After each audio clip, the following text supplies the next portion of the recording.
guys, just a quick update here on the video. This is a little bit of a tech issue that I'm gonna have to flag here, unfortunately. So we recorded the Lost Records Journal this episode, and there's just one or two little minor issues on tech. We were moving around our studios and recording, and unfortunately we had a little bit of a blip after such a good run on terms of having no technical issues on our episodes. So just to let you know as well, in the early part of the episode, my video is out of sync with my audio, which is a bit annoying. It's only for the first couple of minutes, but it should fall in place afterwards. We kind of caught it, which is convenient. And then later in the video as well, Adam's video freezes whilst I'm talking. And again, it happens for a little bit, but we caught it again. So we did catch both of those, which is like at least some kind of salvageable thing.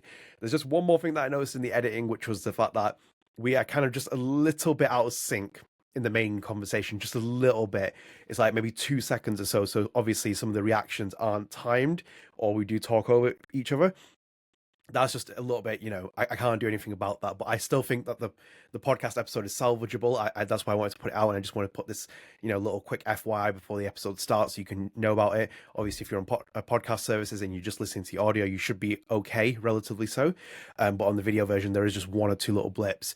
Hopefully, we'll have that rectified by the next episode, so we don't really have to worry about that. And obviously, as you'll find out in the episode, there'll be some changing of schedules to Lost Records Journal, so you'll have more of it. Very exciting, and that's a bit of a spoiler, but it is what it is.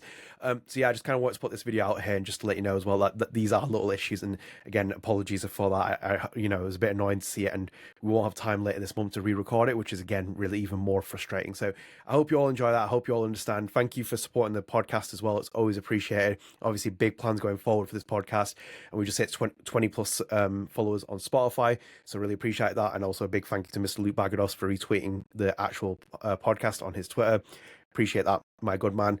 Even though you haven't replied to my TikTok videos, and you'll find out more about that later in the video, in this actual episode. So either way, thank you again for understanding. I hope you enjoyed this episode. What's up, everyone? Welcome back to the Lost Records Journal, our sister podcast to StrangeCast, our Lost Records podcast. Still need to fix that intro, but yes, we're only 3 episodes in. But yeah, thank you for joining us. This is this month's episode.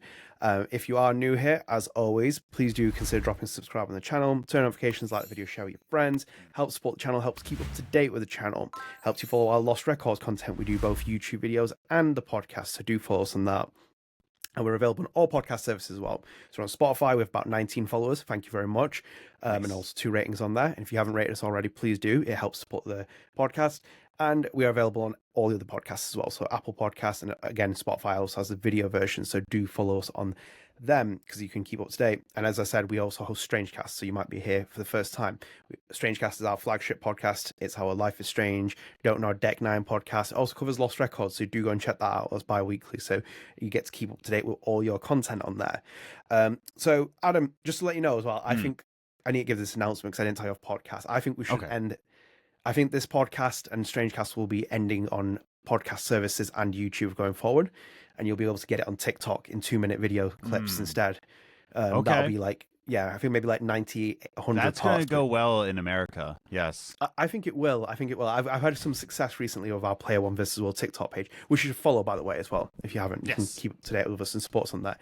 But yeah, I've had one clip go mad numbers on it, and I've just decided. Bro, isn't it wild? Like you put it on there and just like you get numbers for some reason. Yeah.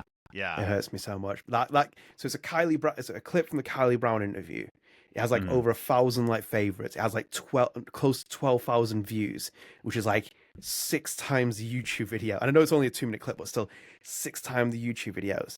And I'm like, and then the other one's like bouncing here and there. And I'm like, oh my God. And we've gone from, I think it was 11 followers up to about 40 or something, if not more. And it's like, and it's like 2,000. It's mad, man. It makes me feel sad sometimes how that algorithm works. It's like you put it in front of people who've never seen your channel or expose yourself to it, and it gives you so much publicity from it, which is, I know. But yeah. I want to do it for my music more, but just like, bro, TikTok Painful. is so toxic. Yeah, I can't, dude. It's painful. But yes, the podcast will stop coming to podcast services, so you can get it on TikTok in 2-minute videos, part 1 of like 200. I don't care if it takes me longer to edit. I'm not doing podcast services anymore. I'm not doing YouTube. For the record, Adnan is being facetious. You will get it. Well, he says that. But when you get to podcast services, it's not there, and you look on TikTok and there's about 900 parts. No, yeah, we will be doing podcast services. I am joking, but yeah, please do follow us on TikTok if you don't already. Help support our content, if anything. So Adam, I think we will start here because we've covered a lot of the stuff that's come out. So we've covered all the interviews and the various interviews that have happened. Oh, I'm supposed to give an update about the vinyl. Oh, did you want one?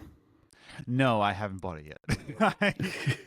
The vinyl for Jusant, yeah. It's just been such a busy week that I completely forgot. But I did pick up Banishers. It's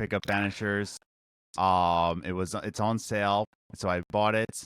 That's another long story, but I won't get into that. But yeah, I played an hour of it. I like it.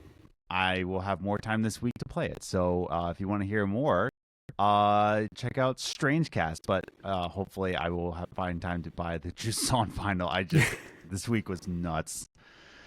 But yeah, so that's your update from StrangeCast.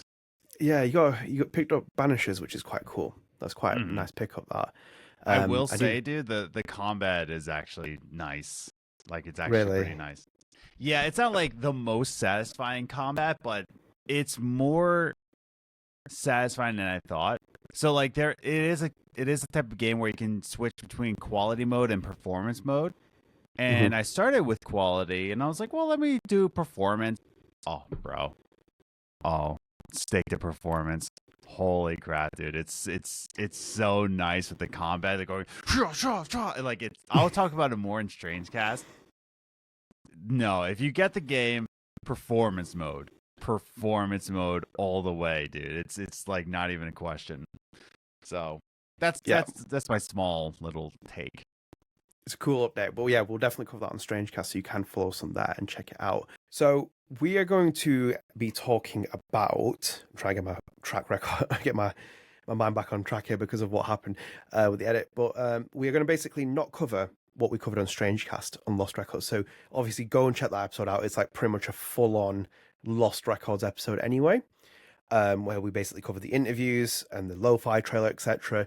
And I think this is more of a discussion about a topic, or maybe sporadic topics that'll be in a bigger topic.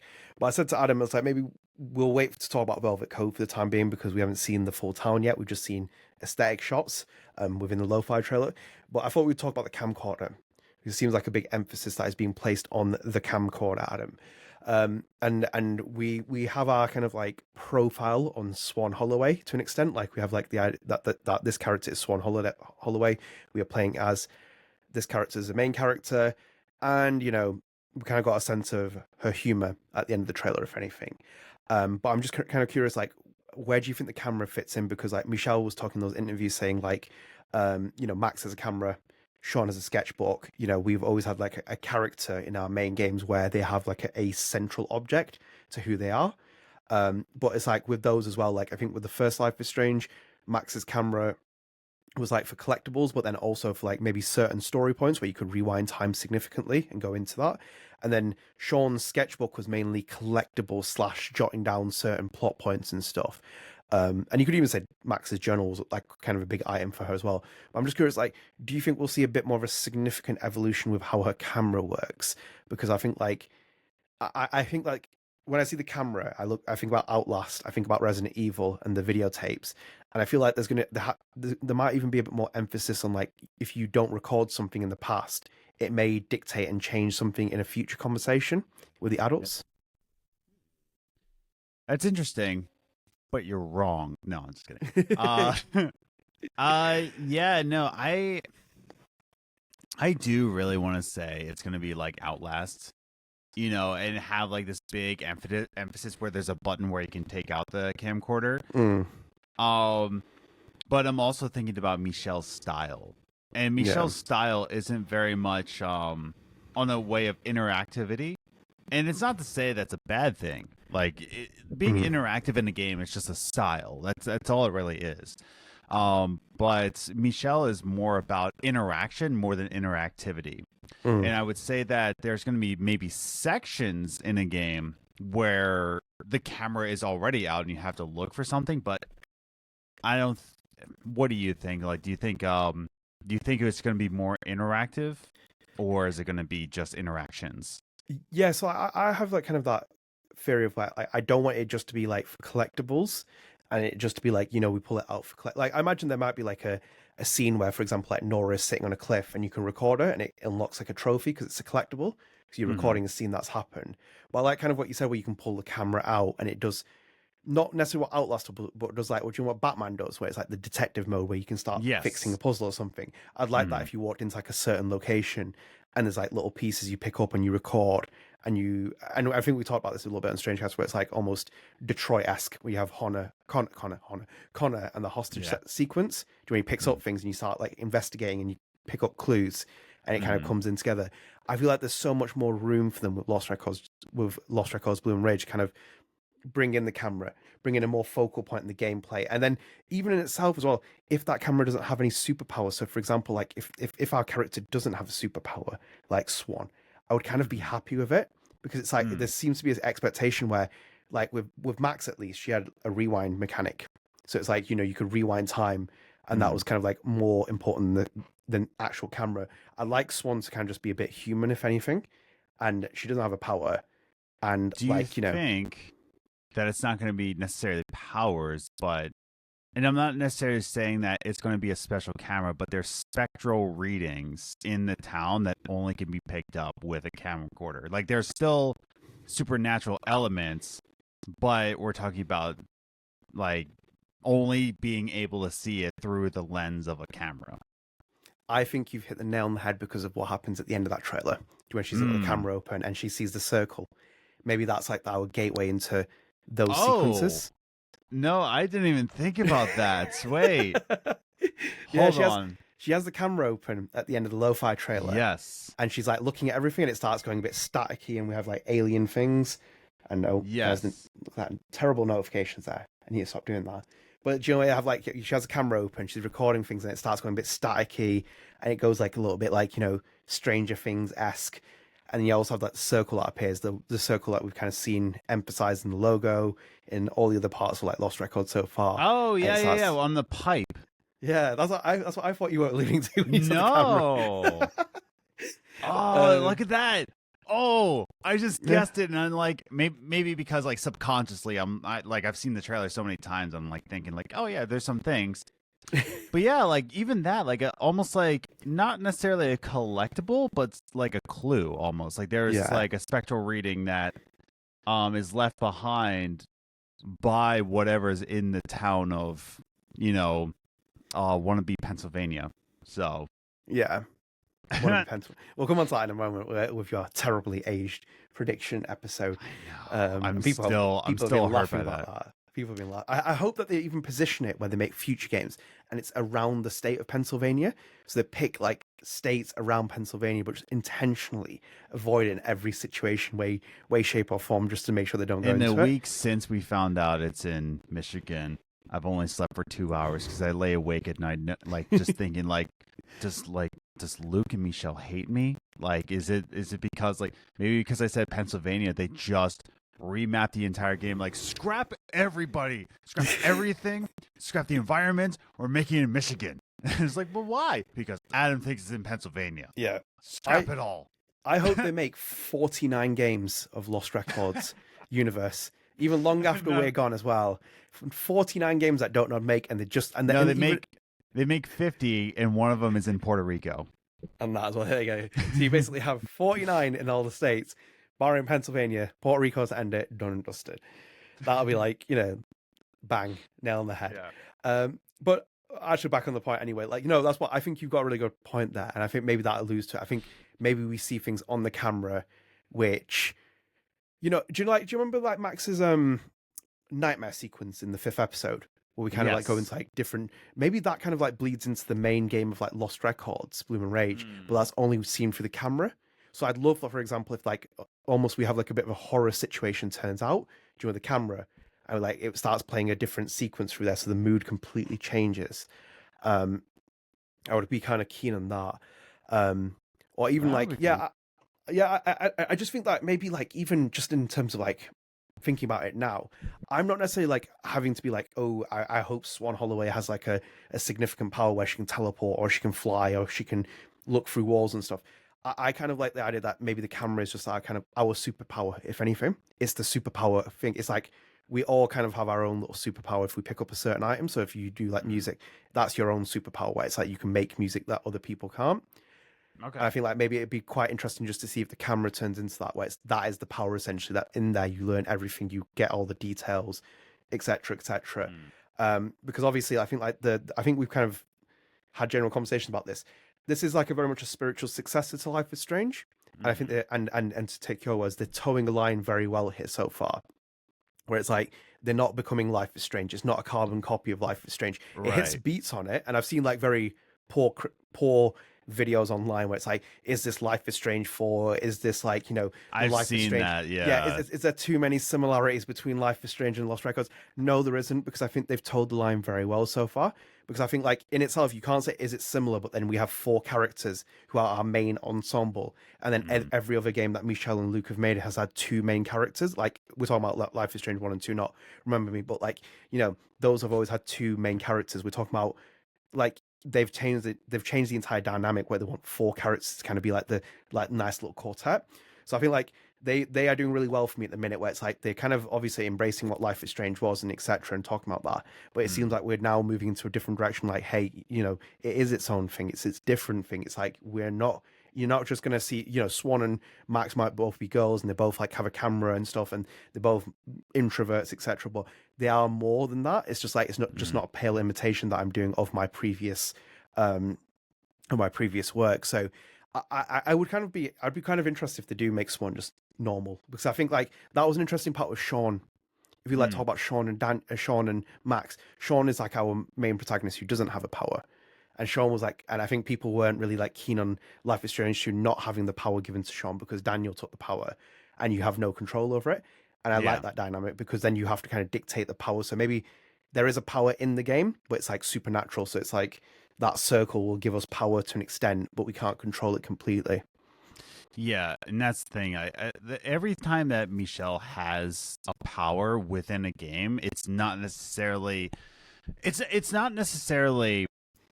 a game gimmick. It's more a message, because like what you just said with Daniel and Sean, where Daniel had the power, but you're playing as Sean, so you have no control over what's going on around you. There's a message behind that. With Max's rewind powers, there was a clear message on, controlling destiny. Like, it wasn't just a game gimmick, it was a message. Versus Life is Strange True Colors, like, there was kind of a message with the power, but it was more of a vibe. Yeah. Like, there wasn't a clear message about messing with people's feelings. It was just kind of like, oh, wouldn't it be crazy if you could read people's emotions? Isn't that quirky? But with Michel's style, everything that has power has a clear cut message. So within that, and I like what you were saying, that's that whatever art that you might have, that is your superpower, that is how you connect with the world. It could be kind of like this with videography, So the videography of everything is the power, and it is a message. So I'm excited to see what Michel does with the camera to make it a clear-cut message. Yeah, because I think you kind of have like a lot of room to mess around with that camera. So like taking experience, like and you have to reel it in, because like this is a AA game, and Don't Nod. Well, no, it's an indie game. It was at the story. indie showcase. It's indie. I remember that passage. Well, because they do consider, like, that's the thing. It's indie's got such a broad definition, hasn't it? It's so weird that, like, I'm not trying to say, like, if the team at Don't Nod is watching this, I'm not trying to say that what you're doing isn't necessarily independent. Like, oh, you don't deserve to be in the indie showcase. So it's more of, it's kind of weird, like, what is, because like I'm an independent musician, but technically so is Russ, like Russ the rapper, or Connor Price, or Nick D. They're all technically independent, but I'm also independent. So, but like their definition of independent and my definition of independent is completely different, Yeah, it's that evolution though when you talk about like, Jade Raymond and Kojima, and it's no longer indie in terms of like Fez or like Papers, Please, or any of those like small ones, Limbos. It's like independent can have such a broad definition now, and like Don't Nod does stylize itself as an independent publisher studio. So it's like that when it appeared there. I just remember the first message you sent me where you're like, "Oh, it's indie," and it's like an indie showcase. I was like, "Ah, yes." Like we're revisiting this conversation. Yeah, it is just weird to think about it because, like, on technical terms, like they are not connected to a major corporation, but Don't Nod is becoming a major. Like that's their goal is to be a Ubisoft, like an Ubisoft. Yeah. So it's kind of like, I mean, I guess you are independent, you know, but no, but. They're able to get away with it for now. It's like they're not like as you said, an Ubisoft or like an Activision or anything where they're like a behemoth yet.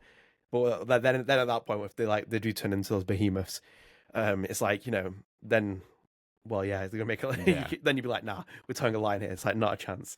But like, do you know with the video camera? Because as I said, like their gameplay isn't their speciality necessarily speaking. Like big on like Banish's gameplay in terms of like how you played things.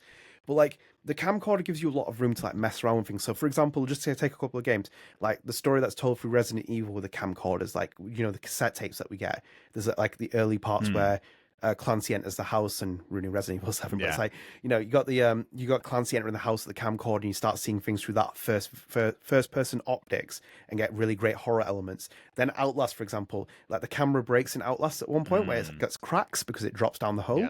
So it's like you pick the camera back up and it has cracks and stuff, so it blurs your vision. And then it's like you think about, I think it's Outlast 2 where I think like you lose the camera, you get it back and it drains some of the battery. So it gives you a bit of like a handicap. I would like stuff like that to happen in the game where it's like you just don't carry the camera around the entire thing, but certain things happen where maybe like it just like makes things a little bit more difficult for you. Or if not, you enter what you've recorded. Remember that? Imagine that as well. You're recording all this stuff and you like jump back into it at some point. Yeah. Could happen. Oh, wait. But I think that... So I just looked up like, because you made me think, where's Outlast 3? Where's Outlast 3? And apparently there was an Outlast game that came out last year. Outlast Trials? Yes. I'm like, wait, what? When did that come out? But yeah, so it's I think it's like a multiplayer game. Yeah, it's an online multiplayer game. Came out last year. So that's fun. But yeah, like Outlast 2 came out 2017? 2017. Yeah. We're getting old. It came out that long ago? Like, it was 7 years ago? It's a great game. Oh, it's an amazing game. Yeah, Outlast 2. If you haven't played it, and you want more camcorder action before you get lost records. Okay, side notes, very, very quick. Outlast 1, Outlast 2, which one's better?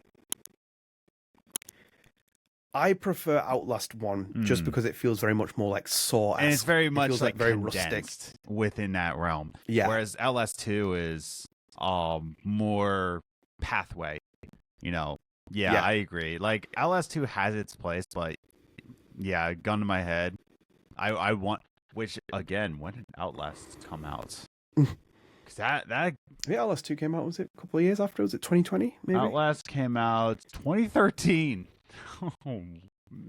The first Outlast came out in 2013. September 4th, 2013. Oh my brother. God, it did, yeah. I remember What's up, brother? I was at uni when I played it first. I was at uni when I played that 2015. Oh wow. Yeah. Time is like losing all. It's wild. Bro, if we get a remake, so here's the thing. Is Lost Records a remake of Outlast? That's the real question. No, maybe we should take a third podcast on the Outlast journals, bro. Because that's the thing. Like, we're remaking all these games. We're remaking Dead Space. We're remaking The Last of Us. This is the game that I want remade. Outlast, the very first one, because I think that needs a remake. Because I don't think it aged too well. But do you know what though? I'm kind of 50-50. Yeah. Like I'm not trying to say that like it needs it, but like it could use it. No, not in the sense of needing it. It's just I feel like because it's so rustic and it's quite dated, I feel like they might try and do too many changes to it. Okay, yeah, it depends what hands it gets into. Like there's gonna be an online multiplayer with like microtransactions. If it's movement wise and you're just tweaking certain things, that's fine. But I feel like if you put too much in it and you turn it into Outlast 2, then it starts breaking the I'm game, thinking like a little bit. Like the Tony Hawk remasters. Like that's what I'm thinking. Like just a clear remaster with some tweaks and just like more modern movement with a performance mode. So like that would be killer, dude. If there was an Outlast remake. And we just passed 10 years, Adam, I think we should bring it back on we Lost are. Records as well. It's because I was going to transition. Oh, well, let's see the transition then. Big expectations here. Spooky. Lost Records. See, I transition. Clear. Boom. I could be a radio host any day of the week. Transitions. It's my thing. There you go. Do you know the camera? Do you think you'll be able to pick up things in the past when they're kids? Then that dictates what happens in the future conversation. So if you miss something, then it could completely change the trajectory of the story. Or do you think that's too much in terms of like going on a scale of like Detroit Become Human? There's like more pathways built into it. I don't think. Or do you think it's just going to be a bit minor? I don't think it's too much because we've just named a couple games that like Michel has taken inspiration from. I don't think it's out of the question because there were pieces of art that Michel could have gotten ideas. Like you said, Detroit Become Human. So there's a lot of times where games will release and then like the next game is kind of like not a copycat, but an inspiration of some game concept. So I think that's what I'm trying to say is that like there have been games that have been released since Life is Strange 2 and Life is Strange that Michel could have picked up and said like, oh, why didn't I think about doing that? That's just how art works. Art works in a way of you see something and there's a line between being a copycat and being like, oh crap, why didn't I think of that? And then you just transition into your style. So it could be in a way of you pick something up and it's recorded and like you said, like hopefully you got that in time. And maybe that is because Michel didn't say in the interview how many endings there are. Didn't he just say that there's multiple endings? They were kind of like, he was, again, like being very cryptic. He's blurring the edge there. He was like, he's very cryptic and blurring away. He's like there's more than one ending. And it's almost like good and bad is dictated by how you see it, which would make sense as well, because it's even the first Life is Strange is like that with like the ending, and then even like the second Life is Strange has multiple endings, but it's also dictated. He hasn't really given a clear indication of that. I think that was like where the Don't Nod PR team were reeling him in, be like, don't spoil it for Adam, and pulling him like by the rope. It's like, stop it, Michel. Yeah, dude. Oh no, I think it could be in a way of just like because you didn't pick up enough, or even in a way of Until Dawn. You know, it's not necessarily a good or a bad ending. It's like how many do you keep alive? You know. By the way, my wife drew that picture up there. That's she drew all four of these, but you know, little Until Dawn reference. But yeah, no, I think Until Dawn in a way of just like it's multiple endings of how many keep alive. But same thing with this. It could be like how much footage did you pick up? Like, did you pick up this? Did you pick up that? Or you missed that? And it could be in the way of Life is Strange where you get like your results at the end of the episode. Like, hey, you didn't water Lisa. It's like, I didn't know I could water Lisa. What the heck? I killed that. Yeah, dude. I fed it too much water. It's like, come on, man. I didn't think about that. I was like, I got up every morning with Max and thinking like, I'm gonna feed this plant, and I didn't even realize I could overfeed it, and that hurt me deep, man. That's like 9 years of like trauma I'm dealing with at the moment from my first playthrough. But no, you do make sense because as well, like they have already said that it's 2 parts this game, and they want people to talk about it and have theories. It would be very surprising if there isn't an end result screen where they give you choices and how people have picked them, because obviously that was like one of the great parts of Life is Strange, and also that Telltale era of games as well. I just want the camera to take a lot big more of a role, if anything. And I wouldn't be that kind of like bothered if there's no character with powers. And it's funny you mentioned again that like if all the characters make it to the end, because I can't remember when we talked about this in one of the episodes. It might be in the very first one. Do you still think all 4 characters will make it to the end? Do you think once, because I think Swann Holloway will live now, because obviously Swann is the main character. But do you think it's going to be like one of those where some of these characters might get like, offed? I mean, maybe it's not outside. I'm not I'm not expecting someone to come into Velvet Cove and like take them out. But I mean, like just like we're in the supernatural territory of like someone could, no one thought Kate Marsh would like potentially jump off. I was about to say it's not outside Michel's style to, by your choices, often character, because we see it in Kate Marsh, we see it in I know there wasn't there a character in Life is Strange 2 you could no, there is a character. Well, they can get deeply injured, for example, Chris, poor Chris, depending on what you do in Life is Strange 2, and then Finn, I was going to say. Finn and Cassidy, your relationships can change significantly. Finn can end up in the hospital if you so it's not outside of Michel's style that characters can get offed or be very affected by your choices. So it's not, it wouldn't be like out of the blue, like, oh my god, Michel just took it that far. Like Michel took it like as soon as he got like his own direction in the game, like, yeah, by your choice, it's gonna be alive or dead, up to you, buddy, in the second episode. So yeah, here's a potential theory, and if it's gonna, like, if we're just taking that Life is Strange 1 vibe, like essentially the game might not have a canon ending, so it might do like a Life is Strange 1 where it's like Bay or Bay, and like obviously the game series like Lost Records might be an anthology. We might see characters like overlap in different parts of the universe. You could potentially even have a wild theory where you pick your own love interest in the game and you go along with them, and then it ultimately has like a Chloe Price moment where you choose between like your love interest or something else, and you sacrifice them. And it might not have to be like, everyone has the same ending essentially, but you might have to like choose between. Again, maybe that's like, maybe that does go down to the line where you're borrowing too much from Life is Strange 1, because like that was such a big sudden impact moment. But I mean, it's not like choosing between Nora and Velvet Cove. It could be completely something else, where it's like you choose to save your friend, or you choose to save the friends, all of them. It could be one of those moments. But no, I'm just a little bit curious about what they're going to do with it. But like with Swann though, and it's because you brought up Until Dawn with like the characters ending. I feel like, and this was something I was going to bring up with you. This game feels like a lot more like, it feels like it's learned a lot from Telltale, and it feels like it's borrowing a lot of elements. I feel that way. It's like, the interviews we read through, the ones that we talked about Michel, and he talked about like, if Swann's drinking and you choose to drink at a certain age, that might affect what you see and stuff. And obviously we haven't seen the full game yet. We don't know if like illusion of choice is going to come back into play like other episodic games. But I do wonder if it will be very similar with Life is Strange 1, where it's like there's one or two major choices, and I assume probably near the end of the episodes, or if there will be more seismic ones, so it's less illusion of choice, but it'll be like Until Dawn, like Heavy Rain, where like characters can pop off depending what happens. Maybe. Yeah, I guess we'll have to find out more in the June showcase.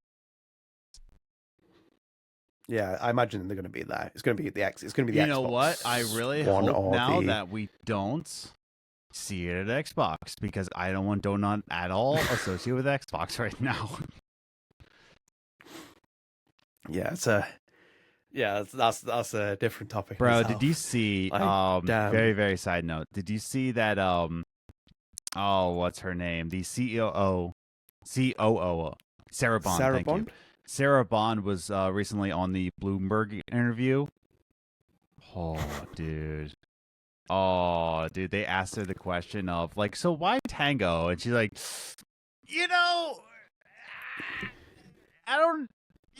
games success, like you could see her like tensing up when like they asked her the question, like, why'd you shut down your only Japanese studio when you want to work with Japan?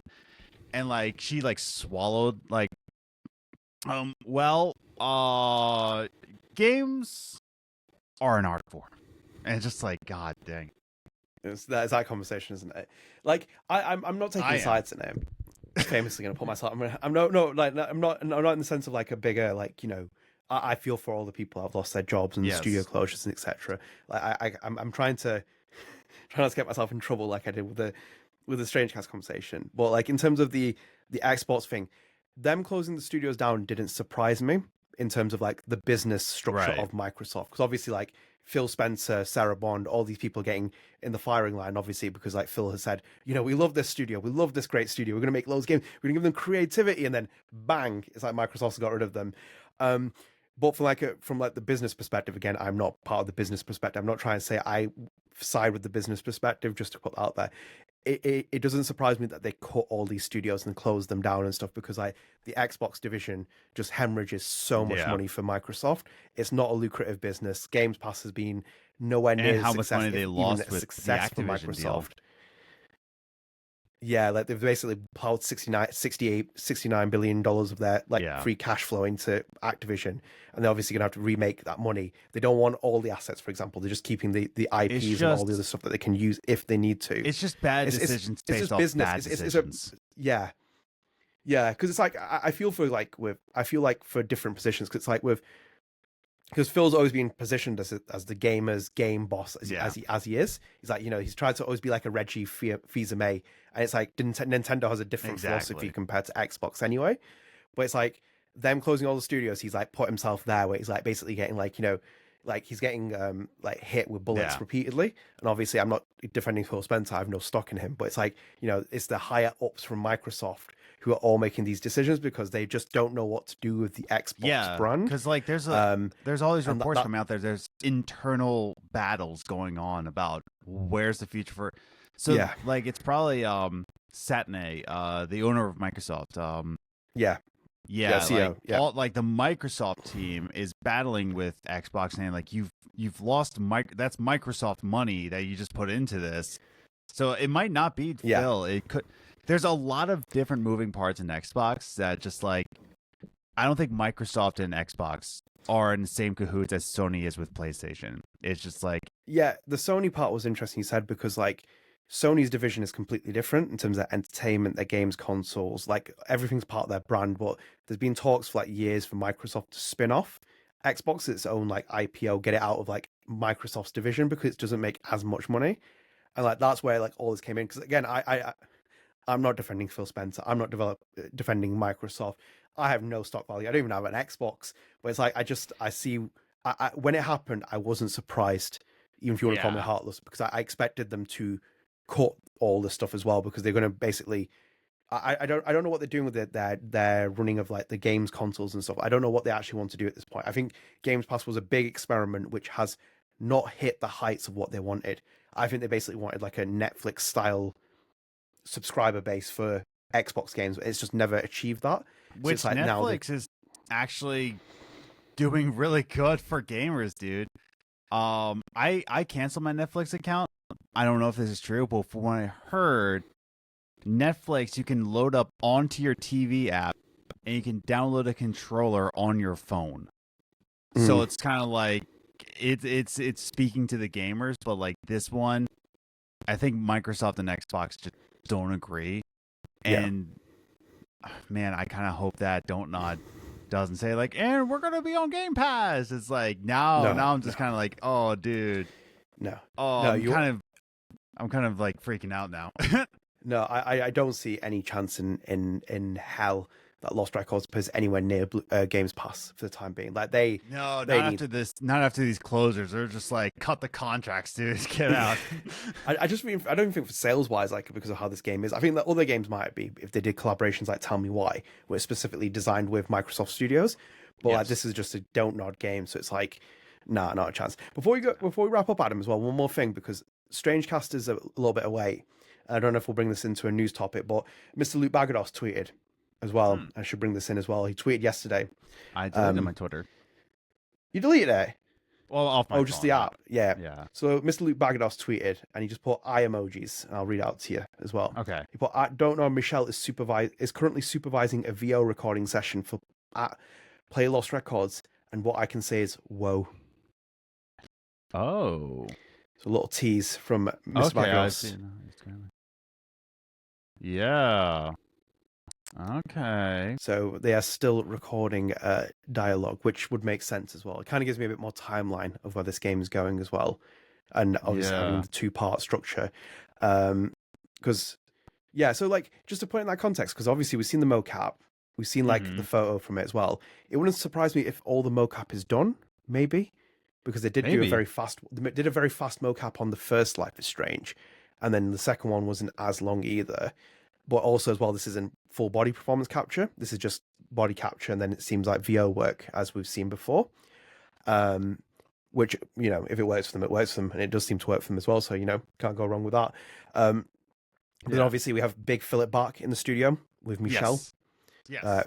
Philip Bach, the Life is Strange 1 and 2 voice director, also Before the Storm voice director, long time, and he has been working with them, and we covered that on StrangeCast as well. You can go and watch it.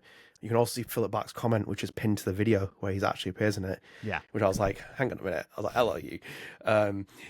Yes, Philip Bach is working on them, but I just wanted to bring that in because it gives a bit of timeline. Because it also makes sense, for example, if the game is split into 2 parts, and you have like a month release, they might even do like maybe a Kate Marsh scenario, where it's like if something, you know, popular happens with a character, you could easily sneak them into the game, couldn't you, in the next part? Okay. It's like the popular appeal happened, bring them in the studio, record dialogue.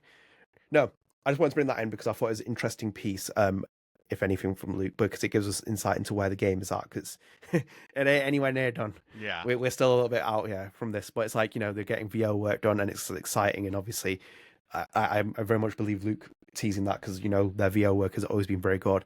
But me and him are not on speaking terms at the minute, because I tagged him in a Life is Strange TikTok video, and he didn't reply. And Adam, you know, if I send you messages, I want reactions and seeing them. Like I do my best. I go into my DMs with you. I see them like pop in. It's like, even when you sent me this message this morning saying like, I'm going to jump on the call in a minute, and I get a message from TikTok saying that Adam has sent you a video, and I'm like, I'm going to watch all these videos he sends me by the end of the night, and then I'm going to reply. It is due diligent right to reply to someone when they start sending you TikToks. Tagged him in this comment, and I was like, that's funny. He'll find that funny as a Life is Strange video. No reply. How dare they? Absolutely. The social media etiquette must be met. It must be met, especially TikTok. That is like millennial Gen X language, where we tag each other in videos, whether it's like traumatizing videos or just funny videos, or like, you know, a frog blanket or something. Anything wild, it's just like, you know, you sent me so many blanket videos. They're so funny, aren't they, though? I guess. It's just like the most random things ever. He's like, what do like bisexual women like? And it's like, he's like, Mothman. He like pulls this massive blanket out. It's like, it's so spot on. But no, social media equity is very important, Luc Baghadoust. I hope you're watching this, because I want to reply to that comment. Otherwise, it's done. But Marin did follow me on Instagram. Oh, that was interesting. I was like, hello. I was like, I followed him. Yeah. And I'm like that. I'm like that woman from Monsters Inc. The one that's watching was in the big one. She's like, I'm always watching you. Yeah, that's me. Yeah, Marin only followed me on Instagram just to DM me that my music sucks, and then he unfollowed me. I might do the same, to be honest. Just for the record, he didn't do that. No, I'm just keeping an eye on them. Just like keeping an eye on them. You never know what you can find. Yeah. That's what I do with my social media. Anyway, we'll wrap up there. Luke, please reply to my TikTok. Social media etiquette is very important to us.